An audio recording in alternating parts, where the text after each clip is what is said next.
Welcome home.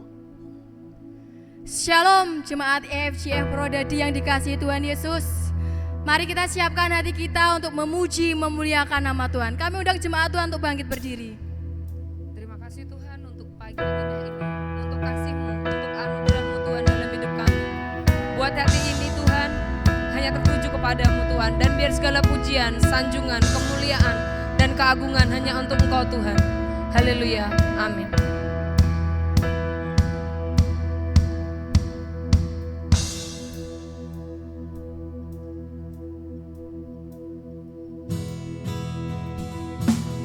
Kami mau bersyukur Tuhan, sebab Engkau baik dalam hidup kami. Na na na na na na na na na na na na na na na na na na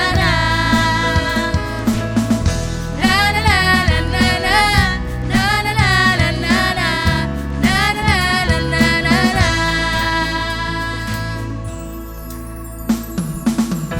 Haleluya, ku memuji-Mu Tuhan, karena kasih-Mu tak berkesudahan.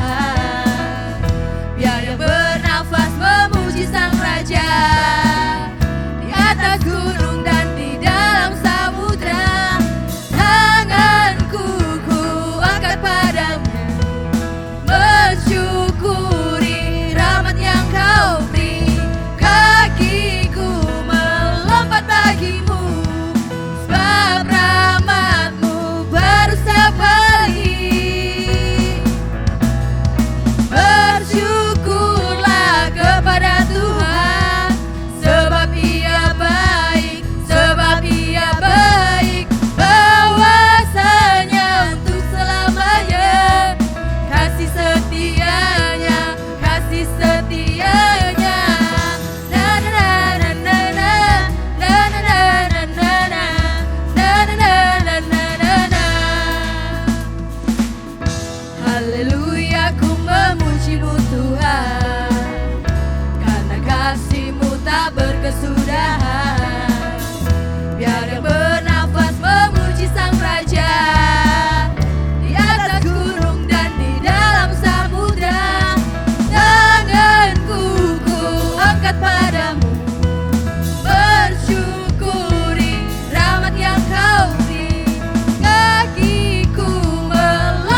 Jemaat Tuhan silakan duduk kembali.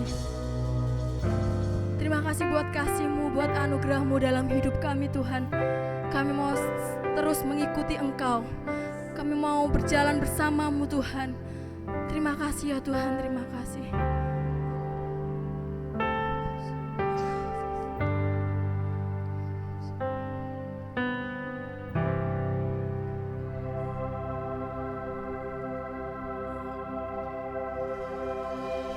Tak lebih baik satu hari di pelataran-Mu daripada 1000 hari di tempat lain.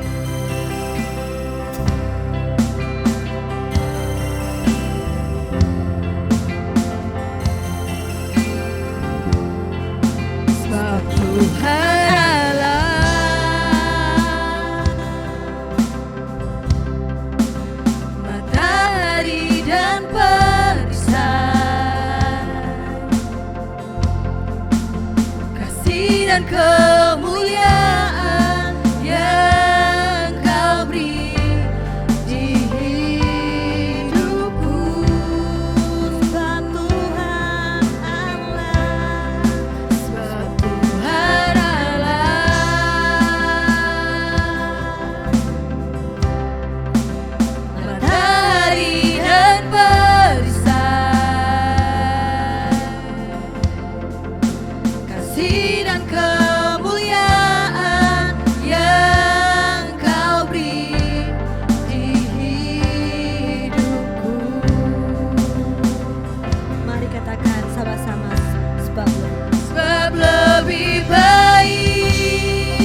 Sebab hanya Engkau Tuhan yang kami tinggikan. Kuasa-Mu tak terbatas dalam hidup kami. Kasih-Mu yang menyembuhkan setiap hati kami. Kasih-Mu yang memberikan kekuatan dalam hidup kami. Hanya Engkau, Yesus Tuhan kami, Yesus Raja kami, Allah yang hidup, Allah yang berkuasa.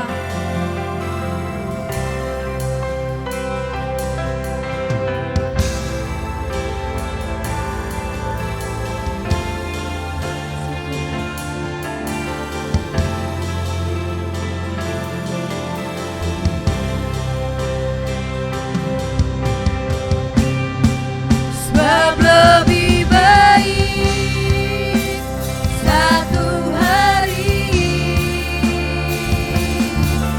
di pelataranmu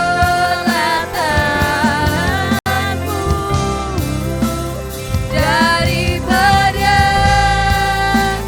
1000 hari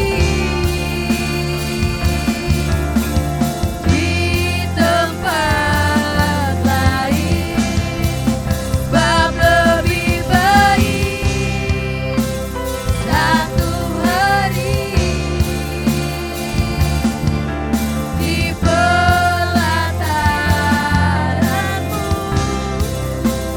daripada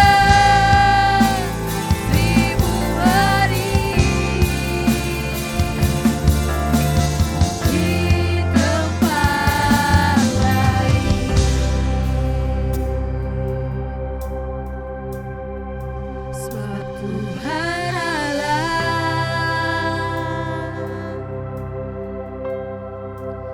matahari dan perisai, kasih dan kemuliaan yang Kau beri di hidupku.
Kuasa-Mu tak terbatas dalam hidup kami Tuhan.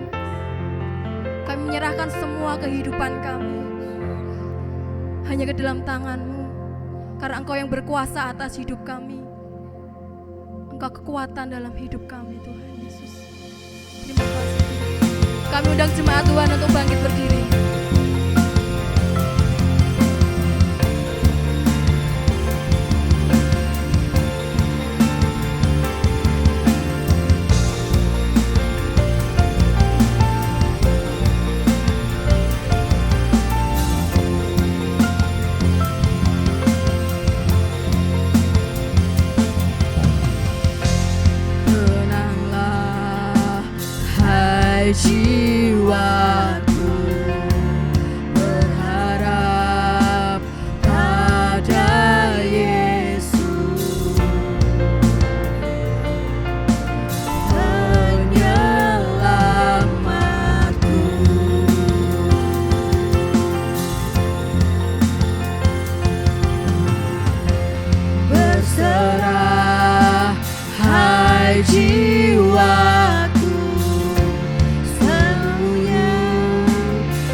tak terbatas kuasa-Mu.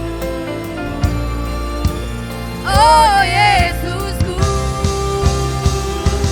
Kau Tuhan yang sembuhkan, Tuhan yang pulihkanku, yang bebaskan, yang bebaskanku.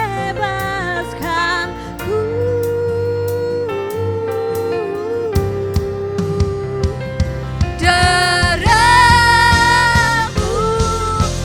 yang sucikan basuh segenap hidupku. Padamu ku percaya, Kau Tuhan yang sembuhkan, Tuhan yang pulihkanku, yang bebaskanku.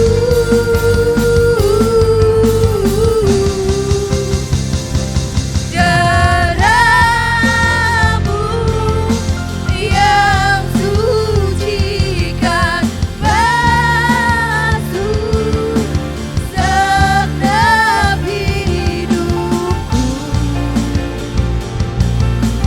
Padamu ku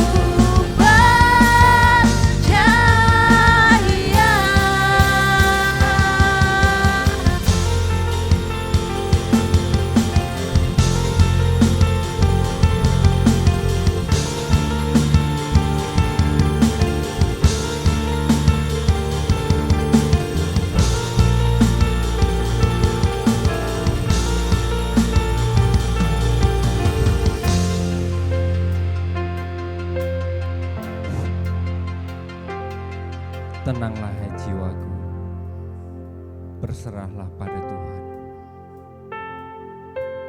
Satu pujian yang indah yang kami panjatkan kepadamu Tuhan. Sementara hati kami berserah, kami siapkan hati kami untuk menerima firman-Mu. Kami mau belajar Tuhan, karena begitu banyak yang kami tidak tahu akan Engkau. Kami mau lebih mengenal Engkau, pribadi-Mu.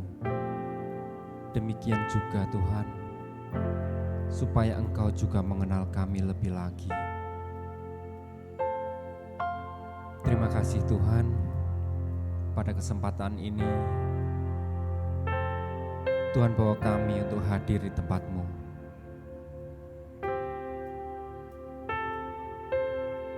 Setelah seminggu kami berletih lelah dalam pekerjaan, kami mau duduk Tuhan, mendengarkan firman-Mu. Kami siapkan hati Tuhan,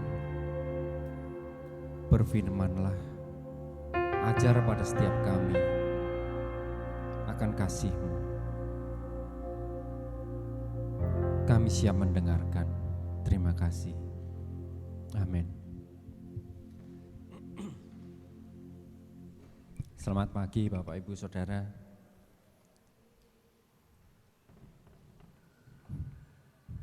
Cukup menguras tenaga ketika saya ditugasi untuk menyiapkan firman pagi ini. Tapi puji Tuhan, pujian yang terakhir tadi memang ibarat air di padang gurun buat saya.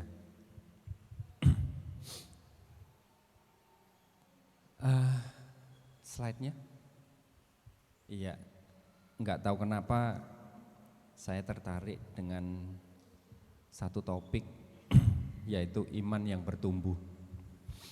Biasanya yang dibawakan oleh banyak hamba Tuhan adalah bertumbuh di dalam iman. nggak tahu kenapa saya terbalik, malah iman yang bertumbuh. Nah, sebetulnya iman itu juga sama seperti kita. Ada masa di mana kita dari kecil bertumbuh menjadi remaja, kemudian semakin dewasa. Iman sama seperti itu. Nah, bagaimana awalnya kita beriman? Iman tumbuh karena kita percaya. Ada satu kejadian di mana percaya saja kepada Tuhan Yesus dan dia diselamatkan. Ingat peristiwa ketika Tuhan Yesus disalib, di kiri kanannya ada 2 orang penjahat. Satu penjahat mencemooh Yesus, tetapi penjahat yang satunya, nah ini yang satunya yang mana enggak disebutkan secara spesifik di dalam Alkitab, tapi dia katakan, ingatlah akan aku ketika engkau datang sebagai raja. Nah, orang ini tentu sudah tahu siapa Yesus. Dia sudah mendengar banyak tentang Yesus, bahwa Yesus disebut sebagai raja orang Yahudi.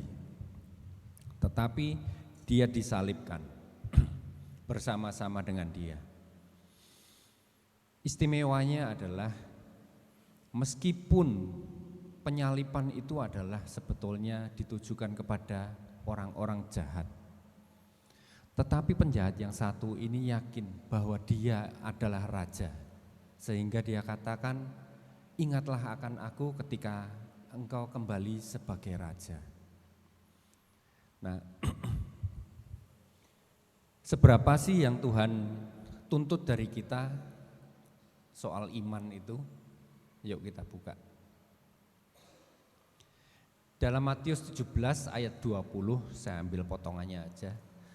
Sesungguhnya sekiranya kamu mempunyai iman sebesar biji sesawi saja, kamu dapat berkata kepada gunung ini, pindah dari tempat ini ke sana, maka gunung ini akan pindah dan takkan ada yang mustahil bagimu. Saya nyari biji sesawi seberapa, ternyata cuma sak titik, ya, hanya 1 titik di ujung jari. Tapi kenapa Tuhan ambil perumpamaan ini sebagai sebuah biji sesawi? Ternyata biji sesawi ini ketika dia ditanam, berkecambah, kemudian tumbuh, dia mampu tumbuh besar. Dan dari yang pernah saya dengar, tumbuhan sesawi itu bisa tumbuh sampai belasan meter. Jadi luar biasa sekali. Makanya kenapa kita diberikan sebuah contoh yang begitu kecil. Tuhan enggak nuntut kita besar kok. Tuhan nuntut kita sesuai dengan apa yang kita mampu. Kita mampunya seberapa? Ya itu dulu kita jalani. Nah, iman tumbuh karena awalnya adalah percaya. Kenapa kita semua ada di sini sekarang? Karena kita percaya bahwa Yesus adalah Tuhan dan Dia adalah juru selamat kita yang akan memberikan jalan kepada kita menuju kepada rumah Bapa. Percaya, maka engkau diselamatkan. Tuhan enggak butuh banyak dari kita, Tuhan butuh iman. Bahkan dalam Alkitab juga disebutkan, ketika dia kembali nanti, satu pertanyaan yang Tuhan sampaikan, masih adakah iman di bumi? Di dalam Wahyu kita juga membaca bahwa nantinya ketika saat-saat Tuhan itu akan datang, akan banyak aniaya. Nah, pada saat itulah iman kita betul-betul diuji. Puji Tuhan, jika seandainya sebelum Tuhan datang, pada saat pengangkatan kita sama-sama diangkat, maka pencobaan yang lebih berat akan dilewatkan. Tapi bagi kita yang tertinggal, biji sesawi ini menjadi sangat penting untuk kita rawat, kita tumbuhkan, kita pupuk. Selanjutnya, nah, bagaimana kita belajar untuk menumbuhkan iman? Di dalam Roma 10 ayat yang 17, jadi iman timbul dari pendengaran dan pendengaran oleh firman Kristus. Orang belajar dari mendengar, melihat, merasakan. Tuhan katakan kita belajar dari mendengar firman. Mendengar firman di mana? Ya saat seperti ini, di mana kita berkumpul di dalam rumah Tuhan, kita mendengarkan firman yang diberitakan, kemudian dijabarkan dalam sebuah ilustrasi, kemudian kita juga bandingkan dengan kehidupan kita sehari-hari. Seperti apa sih yang sudah firman itu kita dapatkan, kemudian pengalaman apa yang kita dapat dari sebuah firman tersebut. Jadikan sebuah kebiasaan. Ini buat saya juga ya, bukan saya hanya membagikan, tetapi ini buat saya juga, bahwa mari kita sama-sama selalu membaca firman. Sempatkan entah setengah jam, entah 1 jam, seberapa kecil yang kita bisa lihat tadi bahwa biji sesawi itu cuma setitik. Tuhan gak minta sehari full kita belajar firman. Entah di pagi hari ketika kita bangun tidur, baca firman sebentar, 1-2 ayat, kemudian ulangi lagi 1-2 ayat. Dari yang kecil, lama-lama firman ini akan bertumbuh. Kita percaya enggak bahwa Alkitab, baik itu yang dalam bentuk Alkitab ataupun yang elektronik di dalam HP kita, itu adalah firman Tuhan? Percaya enggak? Atau ada yang enggak percaya di sini? Semua percaya ya? Dan firman itu adalah hidup. Kita sudah sering mendengar dari Pak Tri bahwa firman itu bukanlah sesuatu. Firman itu bukan hanya sebuah tulisan. Alkitab itu bukan sebuah buku komik yang ceritanya setelah kita baca selesai. Firman itu hidup. Oleh sebab itu seringkali menghadapi sesuatu muncul rema di dalam hati kita. Kita ingat entah firman itu secara utuh ataupun hanya sepotong yang kita butuhkan, tetapi kita menerima, diingatkan kembali, ada firman yang menguatkan. Kemudian di dalam Mazmur 1 ayat yang kedua. Tetapi yang kesukaannya ialah Taurat Tuhan, dan yang merenungkan Taurat itu siang dan malam. Nah, kita baca firman di pagi hari atau di siang hari, ataupun mau tidur. Yang paling penting adalah kita juga merenungkannya. Merenungkan itu mengingat kembali firman yang kita baca tadi. Kemudian kita bandingkan dengan apa yang kita alami hari ini atau peristiwa yang lalu. Kita yang ada di sini orang-orang pilihan Tuhan, jangan sampai kalah sama mereka yang baru bertobat. Belakangan ini kalau sering kita ngelihat Instagram ataupun di TikTok terutama itu, Tuhan Yesus sedang kerja keras saat ini. Banyak orang-orang yang tadinya adalah pembenci Tuhan, Sekarang mereka dipakai Tuhan luar biasa. Saya boleh bilang kadang saya iri sama mereka. Hafal ayat itu seperti kita membaca cerita. Dia comot dari ayat sana, dia comot dari ayat sana untuk membela Tuhan Yesus. Ketika Tuhan Yesus direndahkan, ketika Alkitab kita direndahkan, luar biasa sekali. Dan kita juga jangan lupa, Tuhan katakan yang terakhir akan menjadi yang terdahulu, dan yang terdahulu menjadi yang terakhir. Jadikanlah setiap hari dari kita adalah orang terakhir yang dijamah Tuhan, supaya api itu terus menyala.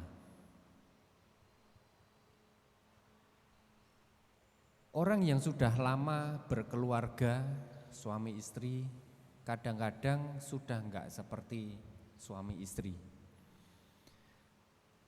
Orang katakan cintanya sudah enggak ada lagi, yang tinggal hanya komitmen.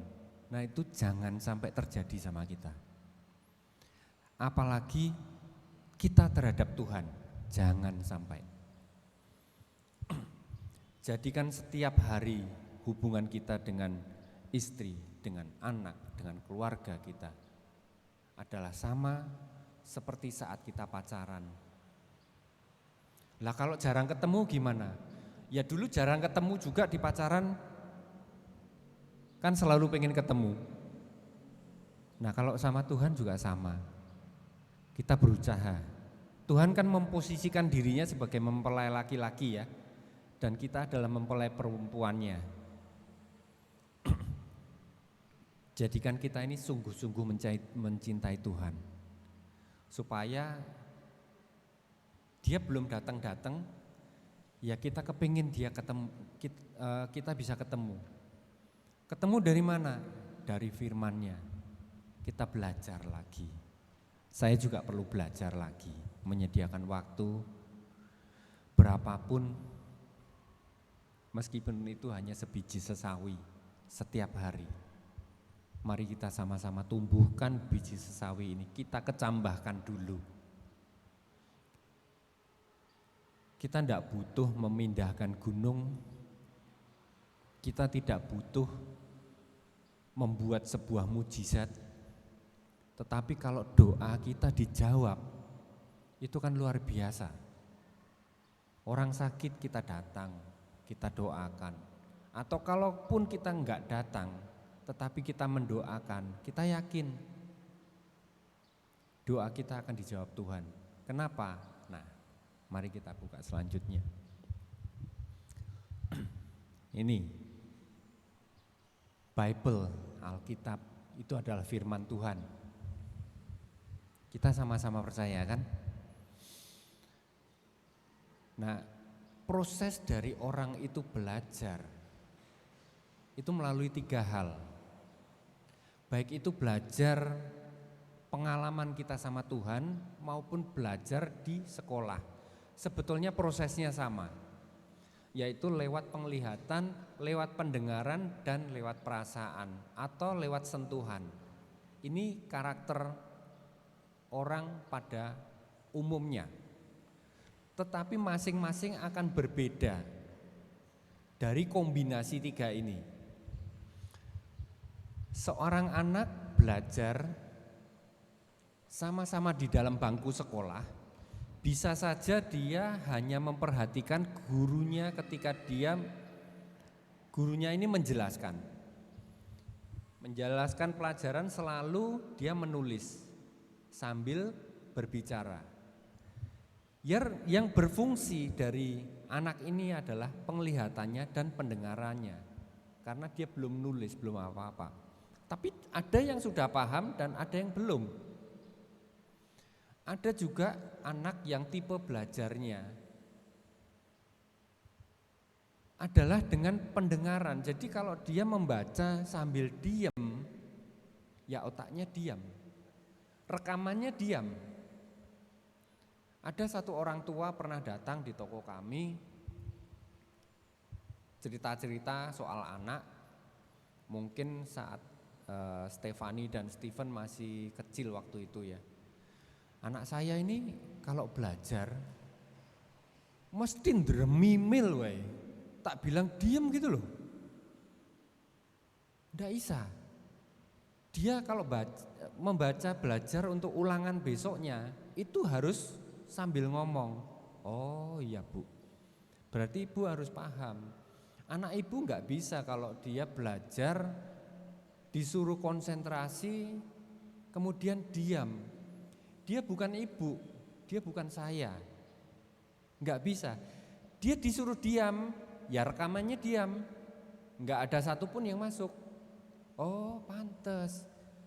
Kadang kalau dia males membacanya, dia minta saya yang bacakan. Lah iya sudah benar Bu, bacakan aja.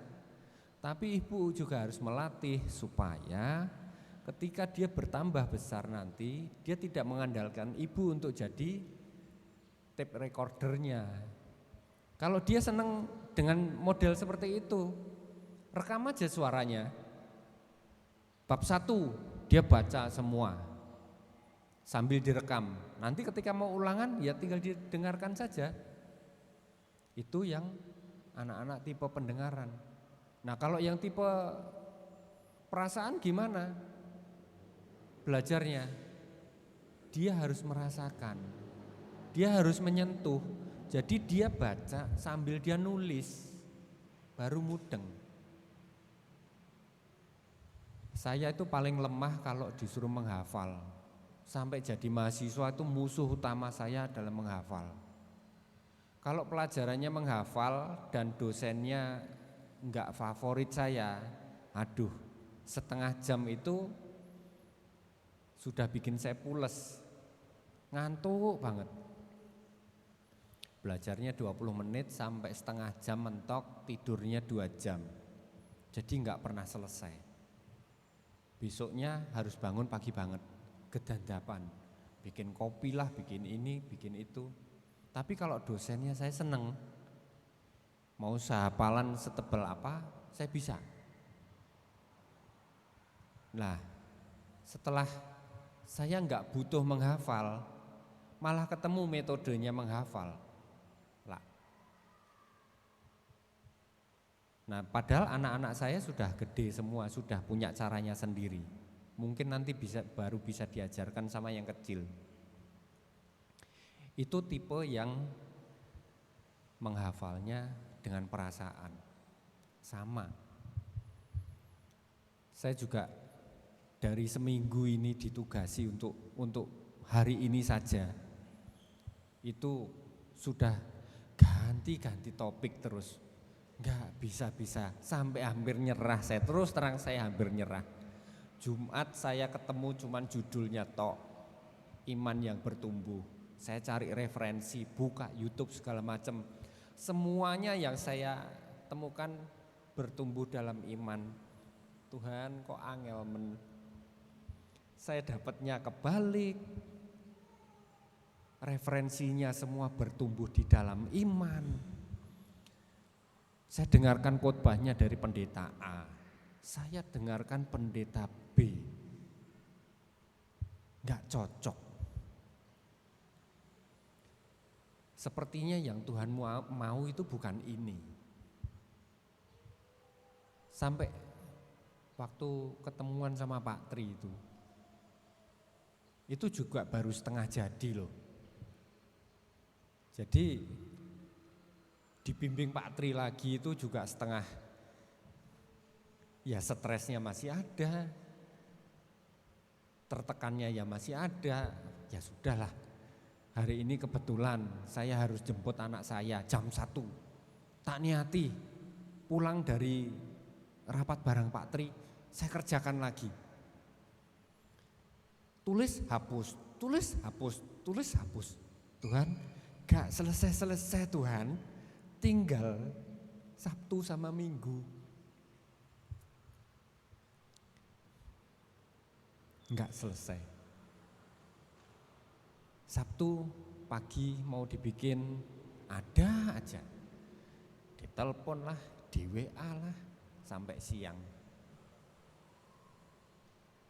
Ditambah lagi, lani WA saya, Pak, bahannya mana? Nanti selesai tak kirim kamu, nanti selesai. Saya cuma yakin nanti selesai. Minta ampun benar-benar. Makanya saya perlu belajar lagi, kalau ditugasi lagi sama Pak Tri, biar enggak stres saya. Ini benar-benar, meskipun sudah pernah ya, dulu sudah pernah suruh membawakan firman, ya pengalaman yang lalu. Tapi kok ya enggak bisa saya bikin. Kemarin sudah diajari lagi tuh, membawakan firman itu begini loh. Lah pada waktu hari Jumat kemarin diingatkan, ini loh poinnya supaya kamu nanti enggak lupa. Tapi yo angel, memang enggak biasa bawa firman, angel. Tapi ya sudahlah, sampai selesai jam 1, saya jemput anak saya ke Ngrombo sana, tuh Stefani. Pulang saya enggak bisa tidur, masih ganjel aja. Tuhan, aduh ampun. Udah besok tak bangun pagi Tuhan ya, saya tak tidur dulu. Tapi sampai jam 3 saya enggak tidur. Ya sudahlah. Ini tipe perasaan berarti, tipe perasaan. Merasakan membuat firman Tuhan, menyiapkan firman Tuhan, tak rasa-rasa, aduh berat benar. Tapi ya sudah, saya taat saja. Puji Tuhan. Sampai tadi datang di sini saya ketemu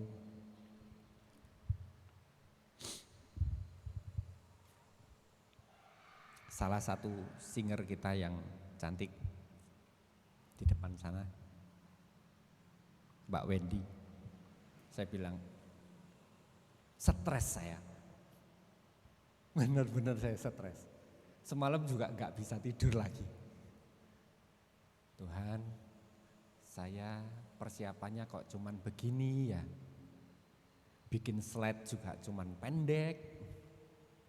Mampu gak saya Tuhan? Ya tadi pagi puji Tuhan saya juga sudah berdoa dulu, minta Tuhan pimpin. Nah satu yang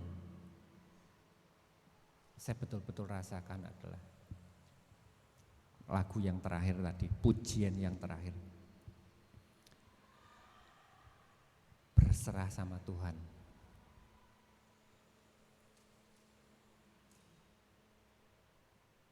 Langsung tenang, langsung rileks. Makanya dari tadi kan saya tutup mata terus. Saya meresapi lagu yang terakhir tadi. Tenanglah hai jiwaku, berserah pada Tuhan. Puji Tuhan, saya ndak keringetan, ndak grogi ketika berdiri di sini. Next slide. Nah, iman bisa bertumbuh kalau kita bergaul sama Tuhan melalui firman-Nya. Tuhan berbicara itu juga bukan hanya melalui apa yang kita baca, apa yang kita alami. Kita melihat pengalaman orang lain pun kita bisa menemukan firman Tuhan dalam peristiwa tersebut. Membaca firman, merenungkan siang dan malam, seperti yang tadi firman katakan. Kemudian yang kedua adalah pengalaman kita pribadi. Baik itu ketika kita sakit, kita berkunjung kepada jemaat yang sakit, kita berkunjung kepada teman yang sedang berkesusahan, itu kita sedang berinteraksi ketika kita melakukan apa yang Tuhan mau. Nah kira-kira di sini ada enggak yang mampu ya menjalankan perintah Tuhan di dalam Alkitab? seluruhnya. Ada enggak? Saya nyerah. Tapi Tuhan Yesus tahu, Tuhan Yesus itu baik. Dia enggak tuntut kita banyak. Sama, kita hanya dituntut sebiji sesawi. Tuhan rangkum jadi 2 saja. Yang pertama adalah kasihi Tuhan Allahmu dengan sepenuh hatimu. Yang kedua, kasih sesamamu manusia seperti dirimu sendiri. Dah, kasih itu kuncinya. Summary-nya cuma di situ. Yang ketiga, menjadi pelaku firman. Menjadi pelaku firman itu kadang enak, banyak enggak enaknya. Ketika Tuhan itu memproses kita seperti seorang penjunan, ya, dikatakan penjunan itu tukang periuk. Nah, kita ini lempungnya, tanah liatnya.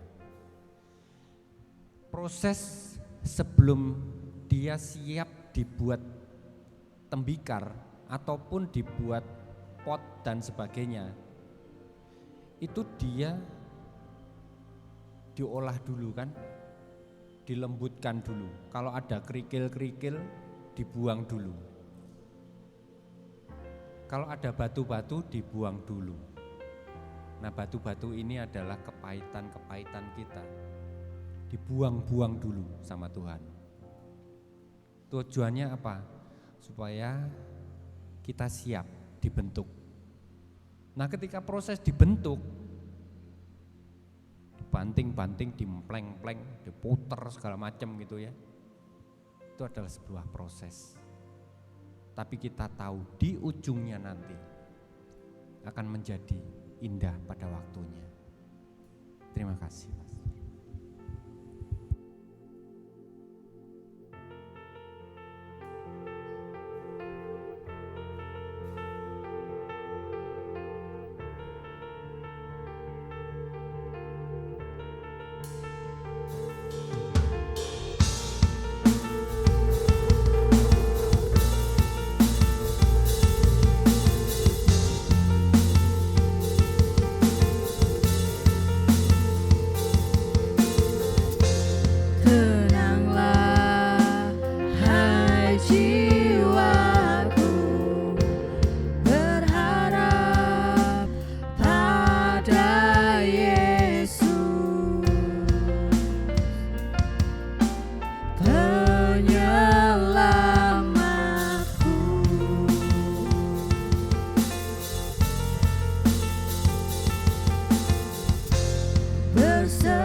Engkau Tuhan, kuduslah firman-Mu.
Kami tidak mau tetap berada di tempat, tetapi Engkau sudah menyatakan firman-Mu bahwa kami harus bertumbuh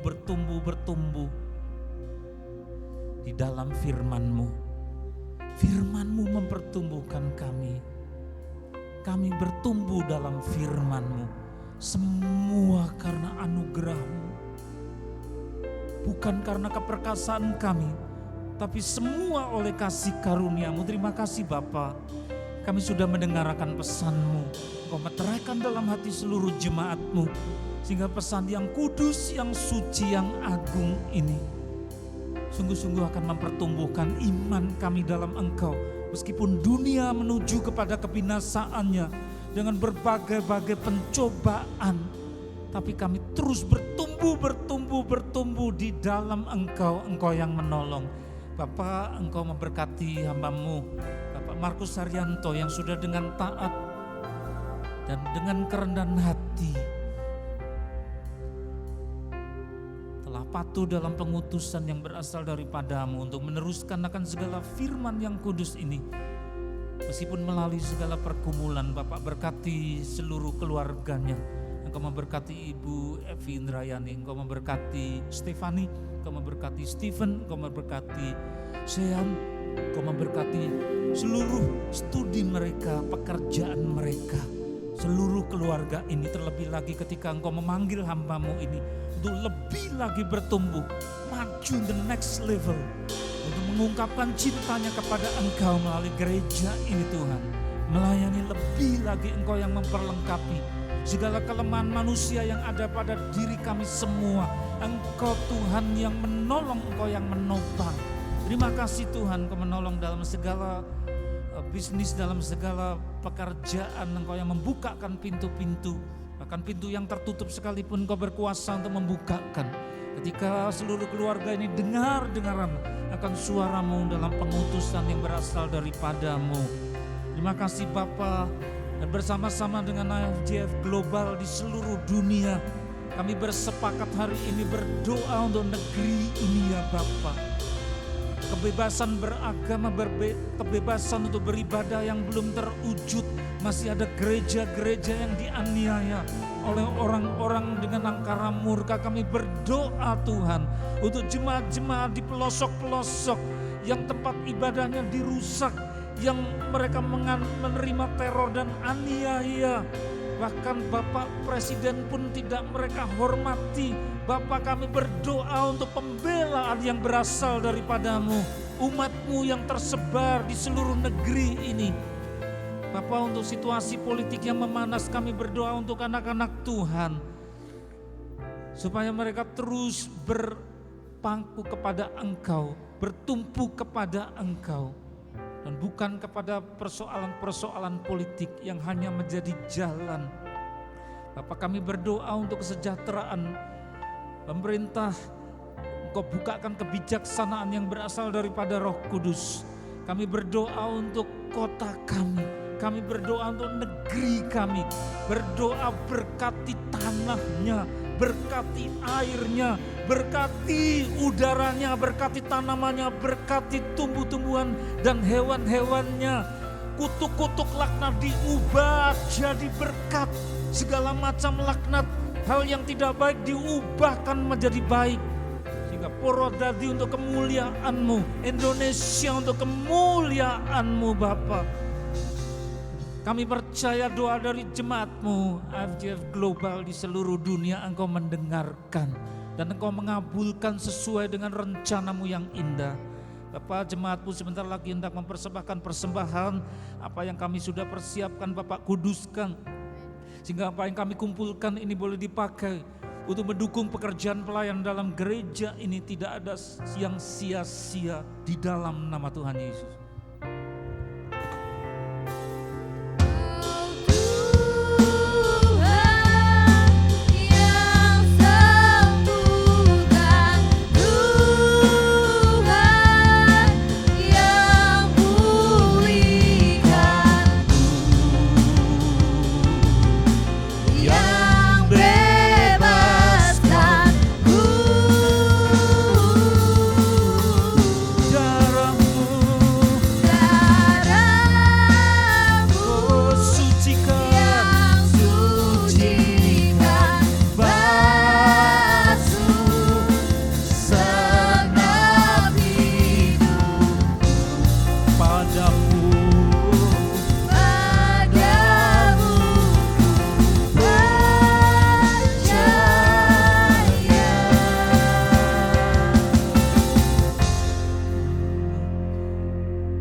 Sembuh. Itu yang kami nyanyikan dan yang kami percaya dengan iman. Engkau menyembuhkan, Engkau memulihkan, Engkau membebaskan dari segala jerat, dari segala belenggu yang dipasang oleh si jahat. Karena Engkau Yesus yang menyembuhkan, memulihkan, membebaskan. Kami percaya. Dan kami yang percaya mengangkat tangan kami, mengarahkan hati kepada Engkau Tuhan. Inilah jemaat-Mu Tuhan, Kau mengasihi mereka, curahkan berkat-Mu, berkat yang dicurahkan di dalam nama Allah Bapa di surga. Kasih karunia juru selamat kami yang hidup Tuhan Yesus Kristus, penyertaan sukacita, pengharapan, kecerdasan nikmat dari Roh Kudus pada hari ini sampai Tuhan datang yang kedua kali, bahkan sampai selama-lamanya di dalam nama Tuhan Yesus Kristus. Semua yang percaya berkata bersama, amin. Tuhan memberkati.